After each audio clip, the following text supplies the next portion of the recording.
Hey, I'm Gary at GaryDawsonDesigns.com with a cool alloying and casting video for your pleasure. Okay. This is going to be a rose gold alloy that I'm going to be casting in a few minutes. So there's several different types of alloys in there right now. Well, there's one alloy. There's several different kinds of metals composing the alloy. There's gold, pure gold. There's a heavy percentage component of copper, and that's the rose gold part of it. Okay.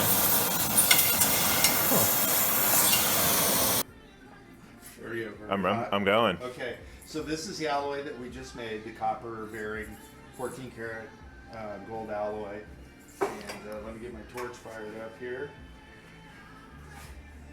So let me put this into the carriage rack there. Oop. And then just we'll take the flask that we're going to cast into out of the kiln.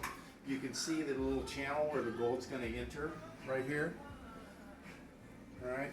So we put this in the carriage. We tighten up this little train a little bit, and then we get a roaring fire going.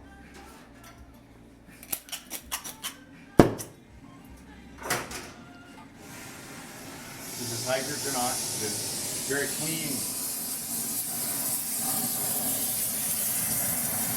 Very clean fuel for casting because some metallic alloys will absorb hydrogen, so not too much gets absorbed into, and the alloy I'm using doesn't absorb it that much anyway. Okay, so that's like rolling around. When it gets rolling around in there, about like mercury does in your palm of your hand, let go. And it's a very primitive but very effective technology. Wow. That's so cool. Good to go. Okay, so the flask is cooled just for a couple of minutes here. We say until the red is out of the button in a dark room, which I know by time about what that takes. So now we're just going to take this flask and we're going to plunge it into a bucket of water.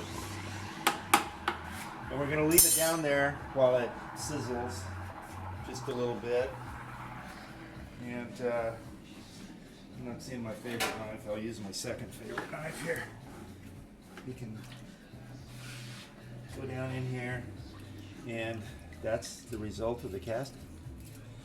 And this will look, see how it looks all dark and oxidized and whatnot? That's pretty typical of a red gold casting. But watch this, it's going to be kind of loud, so be aware of that.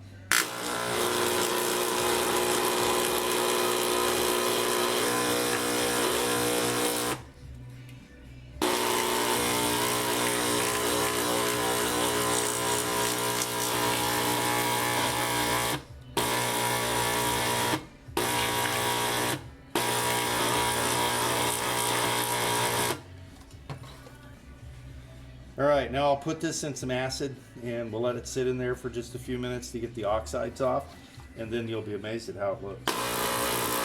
The casting so far appears flawless. That's just how it's supposed to look when it comes out of here.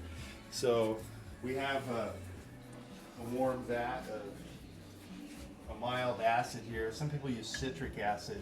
I use a product called Sparex, which will take the oxides off the surface, and then it won't be bright red when we get out of there, but it will no longer be black. Okay. All right, so the ring we just cast, we'll pull out of the pickle pot. We call that pickle, the acid compound. And you can see that a lot of the oxides are removed, but let me steam clean it really quick and that'll blow some others off. Big noise.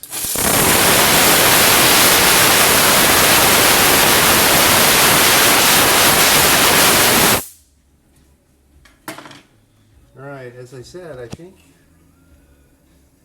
casting looks pretty flawless. That's just what I was hoping for. All right.